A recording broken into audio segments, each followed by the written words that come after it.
ഈ ബീച്ചിൽ വരാൻ ഇന്ത്യക്കാർക്ക് വിസ വേണ്ട. അപ്പോൾ ഇത് ഏത് രാജ്യമാണെന്നും ഇവിടുത്തെ ഡീറ്റെയിൽസ് എന്താണെന്നും നമുക്ക് നോക്കാം ഗായ്സ്. അപ്പോൾ ഞങ്ങൾക്ക് ഇന്ന് കപ്പലിൽ ഷോർലി വീട്ടിയാണ് ഞങ്ങളിപ്പോൾ ഇവിടെ വന്നിരിക്കുന്നത്. അപ്പോൾ ഇവിടുത്തെ വിശേഷങ്ങൾ എന്തൊക്കെയാണെന്ന് നമുക്ക് കാണാം. അതിനുമുമ്പ് നമ്മുടെ ചാനൽ ഇതുവരെ സബ്സ്ക്രൈബ് ചെയ്തില്ലെങ്കിൽ ജസ്റ്റ് ഒന്ന് സബ്സ്ക്രൈബ് ചെയ്താൽ ലൈക്കും കൂടെ ഒന്ന് തട്ടിവിട്ടേ. ഇന്നപ്പോൾ ഞങ്ങളുടെ കപ്പലിൽ ഷോർ ലീവ് കിട്ടി. കാരണം എന്താണെന്ന് വെച്ചാൽ ഞാൻ ഇപ്പോൾ നിൽക്കുന്ന രാജ്യത്ത് ഇവിടെ ഇൻഡിപെൻഡൻസ് ഡേ ആണ്. അതുകൊണ്ടാണ് അപ്പോൾ ഷോർ ലീവ് കിട്ടിയത്. അതുകൊണ്ട് ഞങ്ങൾ ഇവിടുത്തെ ബീച്ചിൽ പോയി ഒന്ന് അടിച്ചു പൊളിക്കാമെന്ന് വിചാരിച്ചു. അപ്പോൾ ബീച്ചിലോട്ടാണ് ഞങ്ങളിപ്പോൾ പോയിക്കൊണ്ടിരിക്കുന്നത്. പോകുന്നതിന് വേണ്ടി ബസ് സ്റ്റാൻഡിൽ പോയപ്പോൾ ഇവിടെയാണെങ്കിൽ ഒരു ബസ് ഇന്ന് എടുക്കത്തില്ല, 2-3 ബസ്സേ എടുക്കത്തുള്ളൂ, അതും ബീച്ചിൽ പോകത്തില്ല എന്നാണ് പറഞ്ഞത്. പിന്നെ ഞങ്ങൾ പെട്ടെന്ന് തന്നെ അവിടെ നിന്ന് ഒരു വാനിൽ കയറി. അവർ AC വാനാണ്, അത്യാവശ്യം നല്ലൊരു വണ്ടിയാണ്. അപ്പോൾ അതിൽ കയറി ഞങ്ങൾ നേരെ ബീച്ചിൽ പോയി. അത്യാവശ്യം നല്ല വില തന്നെ അവന്മാർ ചോദിക്കുന്നു. ബാർഗൻ ചെയ്യാൻ പറ്റിയില്ല, പക്ഷേ മാക്സിമം ഞങ്ങൾ ബാർഗൻ ചെയ്യാൻ നോക്കി. എന്നാൽ അവർ കൂട്ടിക്കൊണ്ടാണ് ഇരിക്കുന്നത്. കാരണം ഇന്ന് സ്പെഷ്യൽ ഡേ ആയതുകൊണ്ട്.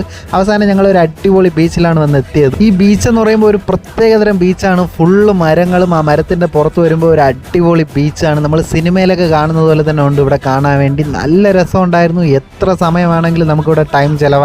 ഈ ബീച്ചിലെ കാര്യങ്ങൾ മുഴുവനും ഒരു ഷോർട്സിൽ പറഞ്ഞാൽ തീരത്തില്ല. പ്രത്യേകിച്ച് ഇവിടുത്തെ ഫുഡൊക്കെ നല്ല ടേസ്റ്റ് ആയിരുന്നു.